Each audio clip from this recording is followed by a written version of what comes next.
Halo golfers dan viewers kalian, apa kabar semua? Kembali lagi di channel Daddy's Golf.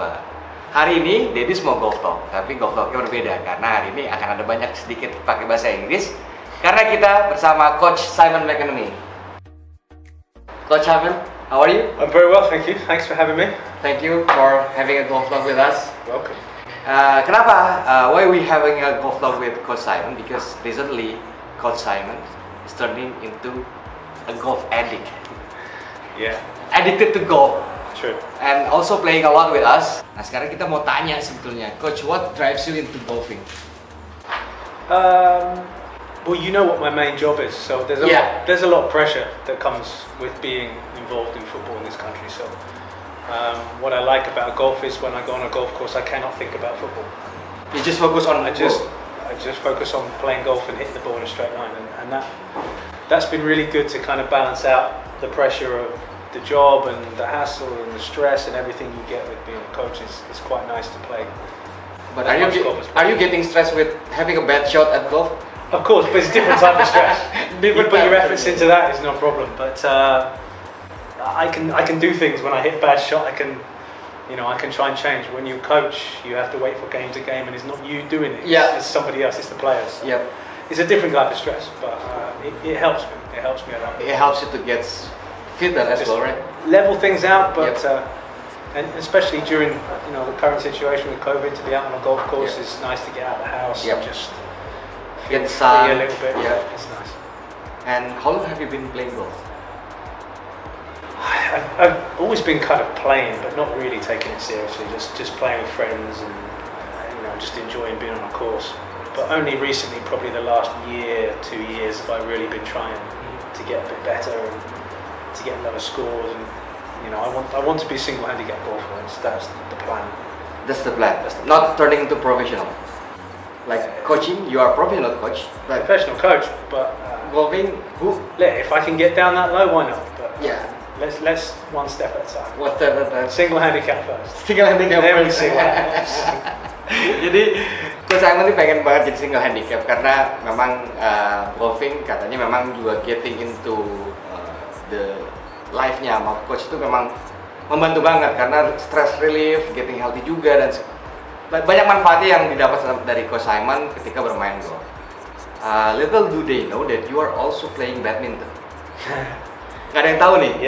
Dia ini coach ini ternyata pemain badminton professionally ya. I played national team. National team for Scotland. In UK. In UK, yeah. Yeah, I've always, my two main sports have always been badminton and football. And when I was 18, I had to make a decision to continue with national team badminton or go to America for football scholarship. And I dropped badminton and went to America. But if you speak to my father, he will still tell you that I was a better badminton player than I was football player. And some of my friends now that I used to play against have been to Olympics and everything. So. Do you have any regrets on that? No, because I wouldn't be speaking to you here if I made different decisions. So it's very would have been a very different path. Yeah, you have to be so good. Even once you play national team badminton, you've got to be top 5%. Yeah, because badminton is not the not worldwide sport. Worldwide sport for UK. Yeah. I played a lot of guys out here. I played a lot of Indonesian guys, and when I was in the Philippines, I played there, and some guys in Brunei as well. Yeah, the standard here is very higher than in the UK. So it's like a vice versa with football. Yeah, but they not expect me to be good. So. But when I beat them, they get very angry. It's good. It's good. Jadi memang coach ini juga pemain badminton, memang junior yang masuk ke timnas UK juga ternyata. Jadi emang ada waktu dia muda, dia ini milih jalannya antara dia mau jadi badminton player professionally atau mau ngambil scholarship melatih, beasiswa melatih. Ternyata coach mengambil scholarship juga yang katanya dia bilang tadi kalau dia ngambil itu dia nggak akan duduk di sini ngobrol sama Dennis di golf talk kali ini. Nah coach, a lot of us curious about the Indonesian football in general. How do you say about it? It's tough to kind of summarize in such a short comment, but the supporters are the best and the worst thing about football in this country. At the same time, because playing in front of 30, 40, 50,000 when things go your way and you win is an incredible feeling. But when you're losing, when you lose, it's tough. And some of the criticism that you get back is unfair. Yeah, it's very harsh. Yeah. And some of the things that people feel they need to say on social media is, if you're quite weak-minded, that can really getting you into make stress. Yeah. You know, some of the things they've said about my wife, my son is most of them taking into very personal. Yeah, really bad, really bad. Yeah. And not stuff that I would even say on camera now if I wanted to offend people. Yeah, but this is how it is now. With social media, everyone has a voice, everyone can say something, and then they can hide behind social media. So So you just have to be strong enough to let it bounce off you, and that's why you go for golfing to get really. It helps. I mean, I make a joke of it, but the year we won the league with Bhayangkara, there was, the closer you get to winning it, the more pressure there is. You have bosses telling you, hey, we can do this, and you're getting worried. Can we win this? Can we get over the line? And just playing golf just kind of helped me just getting sabar. Yeah. So golf really helped me when we won the league. But when you first came to Indonesia, do you expect some sort of things coming to you from the supporters here? Well, have you ever? No, I think. Do you know what? I remember coming into it when I signed for Bhayangkara. I've already signed for 2 clubs in Indonesia. So I already had Mitra Kukar in 2012 and then Pelita Badminton. Yeah, Pelita Badminton. Both quite tough jobs. And I remember coming back to Indonesia, arriving on the plane, and one of the first things I saw on social media was, "Why you come back, you loser." That's the first. On social media, one of the things that someone sent me this message, and I just thought to myself, I've got one chance left to do something good in Indonesia. I've been here twice, I've failed twice, 3 strikes, finished, not coming back. So when that was the first year with came for Bhayangkara, So I always remembered that message in the back of my head, all the way through that season. Why you come back loser? So I was determined not to be loser. I was determined to be successful. I just didn't expect it to be as successful. So. I think you are one of the few foreign coaches who have won the Indonesian league, I guess. Very time for time. There's not many. Not many. But yeah, I'm fortunate that I'm definitely the youngest. And then after that, you're getting into a national team job, right? Straight away after winning with Bhayangkara. Well, we 2 years with Bhayangkara, finished third the second year, which was just as good an achievement as winning the league, really, because then everybody knows, okay, Bhayangkara are good, we have to play hard. Before, Bhayangkara. You win most of the games because people are not prepared properly. But once you win the league, people will start knowing that you're good, so now you have to fight harder every game. There's no free games. So the second year was tough. But then to show that we could finish third, I think that's when the national team decided, okay, let's take a foreign coach in the league. And it was very, very difficult. Started very well, but once you get to the difference between club and national team, club is about trying to win the league, trying to win games, which national team is more about. Politics. There's lots of other things that come into it. Technical issues. There's other things that you have to deal with, which make the job really very tough. With all these different things that you have to deal with, it's a very different job. Is it true that you don't have any freedom to choose players while you were in? No, I can't.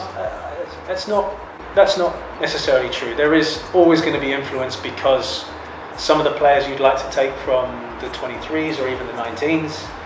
You have coaches that don't want to let those players go, or you get told you can't take them because they're preparing for AFF under 19 or for blah blah blah blah blah. So you get told you can't pick certain players, but towards the end of my time to be told that you can only pick 2 players from each team because the league needs them. This is the stuff we're dealing with. The league is more important than the World Cup. That's wrong. League One is more important than playing in the World Cup. This is some of the things you have to negotiate, you have to get around, and once you get to that level, it's very difficult. But have you felt any regret taking the Indonesian national team? No, the only thing I regret is that the results didn't come in, and we started very well. The first game we played in Myanmar, I'm the first foreign head coach to win his first game, and we won it away. Not in the Bunkana with 80,000. We won it away in Myanmar and won it comfortably, and started really well. But then when the pressure of the World Cup draw came out, when you have Thailand, Malaysia, Vietnam, and all of a sudden it becomes AFF. People are, oh, we've played these guys before, we can beat these guys. No, it's not the same. They're not the same prepare anymore. for months. They improved. We're still playing league games. So when that draw was made, I think if it was any other teams around Asia, I think I'd still be in the job now. But because expectations suddenly went through the roof. It's because the neighboring countries, because we are always being a rival with Thailand and Malaysia and stuff. So it's very different. It's very different. And was a tough job. And then the way it kind of, the decisions that were made, the draw that was made, a lot of things that happened, not all stuff that I look back and regret. I don't regret any of it. Would I have made different decisions? Probably not. And you came from Scotland, right? You were born in Scotland. Born in Scotland, lived in England most of my life, so I don't sound like I was born in Scotland. Yeah. You, because when I was talking to you at first time, I can't pick your accent because Scottish has a very strong accent. So. No, I lived in England most of my life, but a lot of my family live in Scotland. So you got familiar with what, Scottish Premier League or English Premier League? I support Celtic, so Scottish Premier League. Celtics, yeah. But Liverpool would probably be my English team, and you know, I watch any type of football. German league, Dutch league, whatever's on, I'll sit and watch it. Much to the annoyance of my wife. I think UK, or especially the Premier League, has the best supporters fans, fan base and supporters around the stadium. How do you compare that to Indonesian supporters when attending the game? I think English football, predominantly English football, is the same as Indonesia, but back in the 70s, where there was fighting and ultras, hooliganism. That got stamped out really quickly because the authorities just said, right, no more. Yep. And they put cameras up and they film every supporter that comes in. And now it's very, the police are very much on top of anything that happens in football stadiums now in the UK. Whereas here is the opposite. The police just clean up the mess. They don't do anything about stopping what's happening. You know, to be in the stadium while, I remember doing a warm-up with the players, and we're in the middle of a warm-up, and one of the players says, "Hey coach, look," and we look up, and there's about 50 people in the stand just fighting, and there's guys taking helmets off, and there's crazy stuff going on, and this is like 10 minutes before a game, we're just standing looking at all these guys. It's not even started the game yet. And then the police are just standing watching. They're just standing, and then as soon as it finishes, they just go in and help pass out the people who got hurt. They don't do anything about it. It's part and parcel with working in Indonesia. You just have to accept that. There's not a lot we can do about it. It just comes with the job. But it's kind of different atmosphere when you get in Indonesia. This is what I mean about good and bad. The atmosphere is incredible, but when it's bad, it's very bad. Very bad. When it's great, it's amazing. It's incredible. The atmosphere. 2010 with the Philippines playing against Indonesia. That 80,000. I think for the life of me, I will never ever forget that feeling. I get goosebumps just talking about it. Because the whole stadium cheering for national team. 90,000 inside, 15,000 outside. As we're coming in, they're rocking the bus back and forwards. We're like this on the bus as we're coming into the stadium before. You were with Philippines. I was with the Philippines, so I was on the other end. I was you were the receiving end of all of that. It was incredible. And which stadium in Indonesia is the most hostile to you? Intimidating. Persebaya. Gelora Bung Tomo. Because it's very close to the pitch. When you're on the pitch, and maybe this is what supporters don't understand, when you're on the pitch and you look around, you can see every face all the way up to the top. Even the guys at the very top, you can still see the faces. So when they're angry towards you, it just looks like tens of thousands of people. Everyone's all swearing at you, all throwing bottles. And Persebaya has a really tough away day. Persipura back. You know, 2012 was a really very difficult place to go. Very intimidating from the airport, not just the stadium, all the way in. It was intimidating.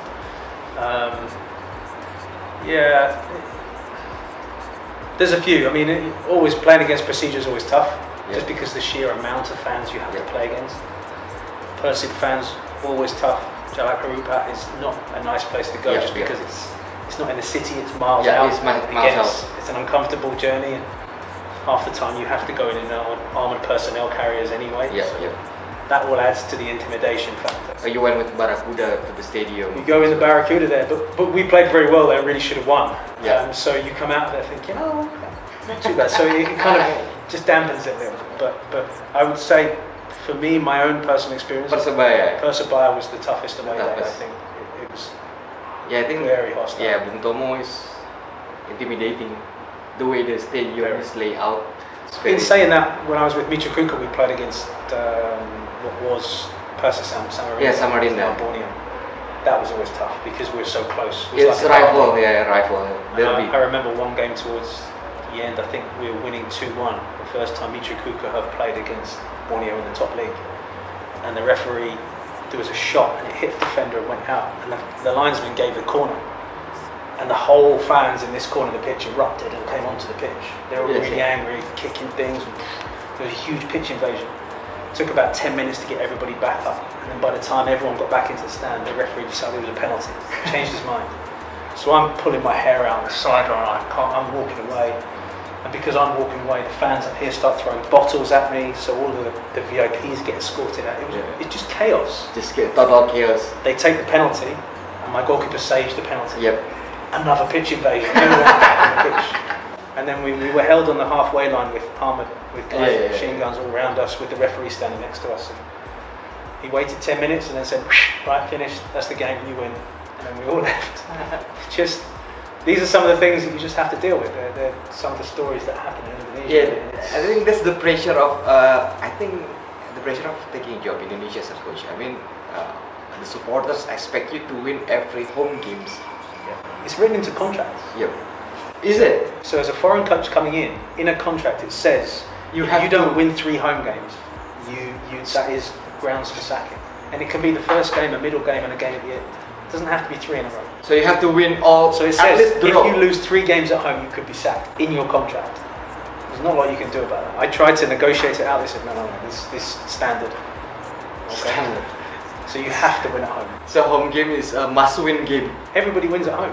Persiraja, Aceh, they win at home. Everybody wins at home. You win the league by winning games away, and that's the tough bit.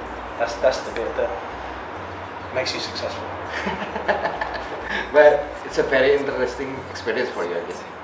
Taking a job. It's an incredible experience. So you have one season in the league, you can write a book about the things you see and the stories you have. And, you know, some of the things I've seen happen in football here, I tell my friends in the UK, and it's like I say, it's the best and worst of football. At the same time, yeah. When it's amazing, it's an incredible atmosphere. It's where you want to play football. But then when it's bad, it starts to get hostile, it gets dangerous. Yeah.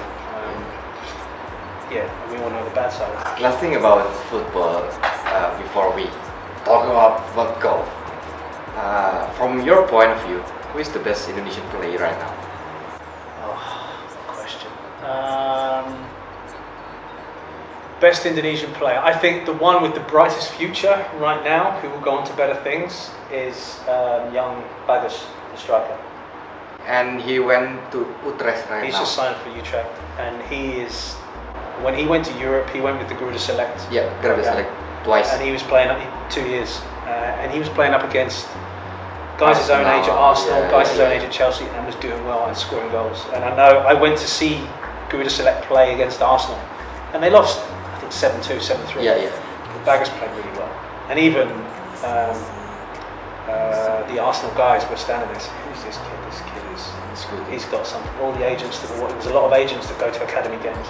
All the agents were coming over to Dennis at the time, and I was like, "We really like this guy. Is there anything we can do with Dennis?" We already have plans. So I think he's someone that has a very, very bright future. He's someone that could really go on to be very good in Europe, given the right chance and given the opportunity to, without even money pulling him back to Indonesia, and also without having too much pressure on him already. It's a really difficult thing. Young age right now. Really difficult. I went to the first game that Eggy played for the national team. Yep. The highest. Eggy was 17, 18 at the time, and he was brought on against Iceland. Yeah. And everyone expect him to. And everyone's Eggy. The kid's 17 years old. He's never played a senior football match. He's only ever played youth football. Yet he's coming on against Iceland, people expecting him to perform. when he keeps doing back and forwards, the last time he collapsed on the pitch, he was struggling for breath. Yeah. This kid is in Europe, he's doing really well, same as Baggers. Let them do well. Yeah. Bring them back later and they'll do great for you, but just let them learn, let them get involved in European football.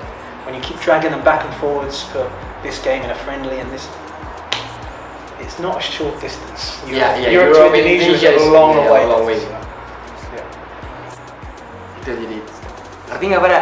Harusnya ngerti dong ngobrolnya. Jadi memang kita banyak ngobrol tentang sepak bola Indonesia yang cukup menarik. Ya, nanti pokoknya viewers sama golfers juga kan bisa dengar semuanya. Unek-uneknya ceritanya sama pengalaman yang Coach Simon juga ngelatih di Indonesia seperti apa. Nah sekarang we want to talk about golf. Okay, that's why we're here. That's why we're here because we play with. I played with Coach Simon a few times and he's very good. Last time he played, he won a longest drive with 289 meters, 289 meter. Yeah. So that was anger. I was playing. I was playing so bad, so bad. And it went straight. That's my excuse. So you just have to keep angry all the time. No. I love the challenge. We've just said I've always been involved in sport, and I've always took an interest in the technique of how to do everything, coaching, badminton. So getting involved in golf, I want to work out how to get better. I want to play a lot. I want to work out how to do things every time, as opposed to just 1 out of 5 or 6 opportunities. So I just love the challenge of it. I love the fact that I can, like today when we played, not so good. Not so good. Not so good. Not one that I'll be remembering quickly. But a couple of weeks ago I played really well, and I broke an 80 recently, so it's going in the right direction. Going on the direction. But that's golf. Sometimes you play good, sometimes you play bad. That's the challenge. That's the playing again tomorrow. And even the professional also did that. I mean, like Tiger Woods last time around. Yeah. He shot 10. Let's not be making any comparisons between. No. It's way off that. I know it's very. But the mentality, I want to talk about the mentality, because I think the mental strength is the key in golf. Do you agree with that? Yeah, 100%. Because once you learn how to hit the ball properly, you know the technique. It's just, can you do that again and again and again and again? Consistency. Can you repeat the same thing over and over again without making mistakes? And what I love about golf is the difference between good or bad is so small. Just to talk about football, if you're a striker and you make a mistake, you can make 10 mistakes a game. And you still might score and still might win, but you've got other guys standing behind you. If a midfielder makes a mistake, defenders are behind him. Defenders makes a mistake, goalkeepers behind him. You can make mistakes in football, it's fine. You can still win. In golf, especially when you start trying to push for a good score and you start to get a bit better and you're talking about the difference between something under 80 and over 80, that's a bad putt. That's one bad chip that then leads to 3 putts. So the difference is, and that's the challenge, that's the frustration that you just can't get it right every time. But it's addictive, right? Massively. Hugely addictive. It keeps you going. I played terrible today, but I can't wait to go and play tomorrow. I need to put it right, I need to sort it out. But I think, do you find it similar in football? When we don't play well, I the sheer of excitement to want to play again. Want to get back again. I mean, I experienced it a bit as a player, but as a coach, when you lose and then the Sunday night you're kind of sitting thinking, oh God, we should have done that. We need to do this. You plan your week to make sure you cover the points that you didn't do well, but you're looking forward to that game on the Saturday just to kind of get rid of that bad feeling, that frustration. With golf, it lasts tonight and then I'm up again tomorrow and hopefully I put it right tomorrow. So, plenty of time for golfing right now, Right now, plenty of time, fortunately. So, how many courses have you played in Indonesia? A lot? Quite a few now. I think. And which one that you find it more interesting, or the one that you favorite? The one I really enjoy playing, probably Gunung Gelis, yes. I think that's just challenging and tough. Some of the holes in there, I mean, when you drive when down we played 100 feet up, just see the whole of the scenery and you just drive off into the clouds somewhere. That's a really interesting course, and I found that the green's quite tough because it's a mountain course. It kind of messes with what you think's up is actually down, and I really enjoyed that course. But I'm lucky that I've got the time to play lots of different courses, and you're very kind enough to invite me on to play in different places, and I really enjoy playing. It doesn't help you score when you play different courses all the time, but it is very enjoyable getting to play different courses. Yeah. The one we like about playing golf with Coach Simon is because it's a healthy sports. Because sometimes in golf ya, kadang-kadang ya viewer sama golfers kan suka ada isian lah kasar ya di lapangan gitu kan kalau kita main par-par atau something. But with Coach Simon, when we lose a hole, we do push-ups. Just like the other day when we played in Gunung Gelis, the one who doesn't doesn't putt well, 10 push-ups. 10 push-ups. So in the end, our arms feel shaky because a lot of push-up. Yeah. But that's a healthy way of golfing. Nobody likes, but I use that with the national team. Instead of giving out fines, push-ups. Push-ups in the hotel, push-ups on an airplane, push-ups. Nobody likes doing push-ups. People would rather pay. One dude, I'm not doing push-ups. They'd rather pay. So push-ups is a really good punishment. So it makes you put the ball in the hole. Yeah. That's why we were shaking afterwards. We missed a lot of putt. Well, the way you putt, I'm not surprised you were shaking. Yeah. So, in a week, how often do you go to driving range for practicing? At the minute, minimum twice a week. But I'm lucky enough to have an opportunity to have a driving range at home as well. I built one of those. Oh really? A small box. Flat roof. And as we're looking at houses to rent, I saw the flat roof outside the window. I thought, oh, I've got an idea there. Yeah. And then once we moved into the house, I said to my wife, do you mind if I just have a plan for it? She said, okay, yeah, no problem. So I built a hitting cage and turfed it, and now I go up there and practice. Just don't shank it to your neighbor. No. The first time I went up there, I used my wedge and I hit it straight over the top and missed the car by about that much. So I have to promise not to do that again. But it's nice to have that at home, just so that I can practice the swing. Yeah. And then go to the driving range for a bit longer, and then I don't like wasting green fees. That frustrates me. Frustrates me wasting green fees. So where do you usually go for driving? A lot of the time down to Cilandak. Because that's just at the end of my road. It's very close. Very Paris. I can go there on the bike as well. Just take a few clubs, so I don't always have to take the car, which is quicker. But yeah, that's the driving range I go to. If I get invited anywhere else, sometimes have a lesson somewhere else. It's good. And then after you played a lot of golf in Indonesia, how do you see golfing in Indonesia right now and for foreseeable future? Do you find it like, Indonesia has a lot of potential for golfing rather than the footballing? It's difficult to say because I don't get to see enough of the professional the professional level or what's below. The academy type players, the young players. I do see a lot of kids playing, which is really nice to see. Obviously, golf is not the cheapest sport, so it is going to favour those who come from a little bit more of a financially background. But it's nice to see lots of young kids getting the opportunity to play.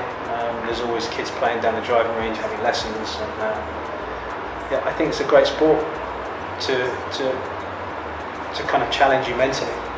For those. There'll always be kids who aren't that great on a football pitch or aren't that great at basketball or don't have great hand-eye coordination for tennis or whatever, but I think golf is a sport where you can kind of pick up those guys who aren't physically flying around like the rest of their class. They can pick up a different challenge like golf. I personally really enjoy the challenge because it's just something totally different from what I've played in the past. So it's got its hooks in me massively, and I think kids will be the same. Ya, golf ini bisa menjadi satu potensi yang besar di Indonesia. Dia belum melihat secara keseluruhan dari profesionalnya, dari junior dan dari segala macam. Tapi mungkin ada potensi-potensi yang bisa didapatkan oleh golf di Indonesia dengan hype yang seperti ini. So after this round, what is your best score playing in Indonesia? My best score I hit probably 5 weeks ago, 77. 77. It's probably my best score. In terms of the best round I've had was probably a week ago. Played really well. The score wasn't so good because it included a 9 a 9 on a par 5 and a 6 on a par 3 included in an 84. Yeah. So I know I played a lot better there than I did at 77. But in terms of score, yeah, 77 is the best score I've had so far. And which one is your favorite professional golfer? I like Rory. Rory. Yeah. Because he came from UK as well. From UK as Got to well. support your homeboys. you got to support your guys from at home. You know, we're up against it. So we're a very small nation. So you got to support those guys. But you produce a lot of good players as well, right? There's lots of great courses. Yeah. Back in the UK, and you know, lots of people. They might not play golf to a particularly high level, but I think on average a lot more Brits can hit a ball than probably Indonesians in terms of just how many people there is out here. And there's lots of just cheap golf courses where you can just go and play quite cheaply back home. You don't always get to play on nice courses. Yeah. But would you love to play sometimes in St. Andrews? It's on your country. I would love to, but I wouldn't want to waste the green.